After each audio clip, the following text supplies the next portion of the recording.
For the Banner Saga, we set out to make the experience of a story-driven, role-playing game with tactical combat, set in an original world heavily influenced by Viking culture. For the Banner Saga factions, we've taken the same combat system and opened the doors wide for multiplayer.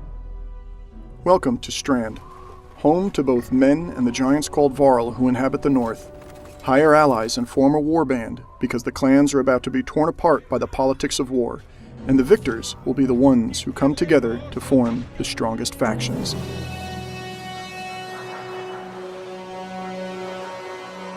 Strand is your view to the world of factions, and a living city that will change over the course of time.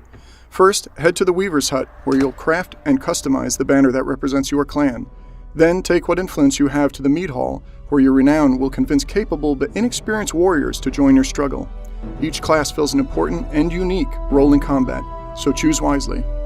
Your new recruits will wait for you in the Proving Grounds, alongside the other units under your command. Form a team of 6 from any combination of characters you've hired, but take care, the marching orders you set here will determine what order they act in combat. When you're ready, head to the Great Hall and join the battles tearing across the beleaguered city, and you'll always be able to find eager and ready opponents online, or spar with your friends in private matches. Combat in the Banner Saga is no casual experience. We put a razor-sharp focus on strategy. Factions is a turn-based game centered around choices, a combination of pure strategy and positioning of chess and the special abilities and stats of modern tactical games. Each character has their own strength and armor stats, and this is the most important thing to understand. Your strength determines how much damage you'll do, but it's also your health. As a character loses strength, they do less damage. Armor blocks this damage. This Axeman has a strength of 10 and hits an archer with an armor of 6. You can see she lost 4 strength, and on her next turn she'll do that much less damage. But try to attack an enemy with high armor and you'll be chipping away 1 strength at a time. Even worse, if your enemy has higher armor than your strength, you could miss the attack completely. You'll need to lower their armor fast. Every turn presents you with a difficult choice: lower their strength or smash their armor. Mitigate their damage early or set them up to take a big hit in the future. Unlike most strategy games, you won't get far by dogpiling the nearest enemy.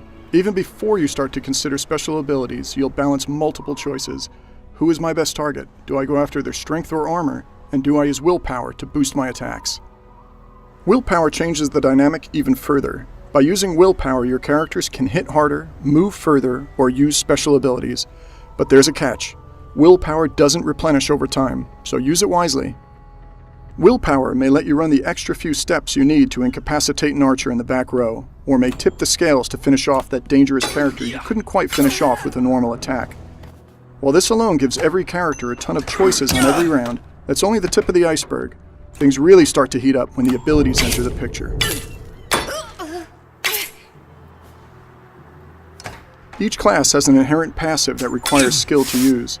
An Axeman who stands next to an ally forms a shield wall, granting armor bonuses to both himself and his ally. Position multiple Axemen together and you start to multiply this effect.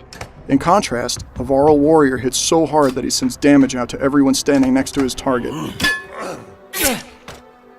On top of this, each class has an activated ability, designed specifically to interact with their passive ability and the other classes on your team, to create an almost limitless array of deep and layered strategies. The Warhawk uses Tempest, hitting multiple enemies, in turn causing a chain reaction of destruction in his wake if played smartly. The Sky Striker can secretly trap a tile, causing her arrow to strike anyone who walks through it, ending their turn. We'll be launching with 12 classes and continue to add more regularly as they're created for the single-player release. Decimate your enemies and the battle is over, for now. Fortunately, each kill you make earns you renown whether you win or lose, so don't despair. Even if things are looking grim, go for that 1 extra kill. A win, however, will move you up the multiplayer ranks and improve the look of your banner for everyone to see.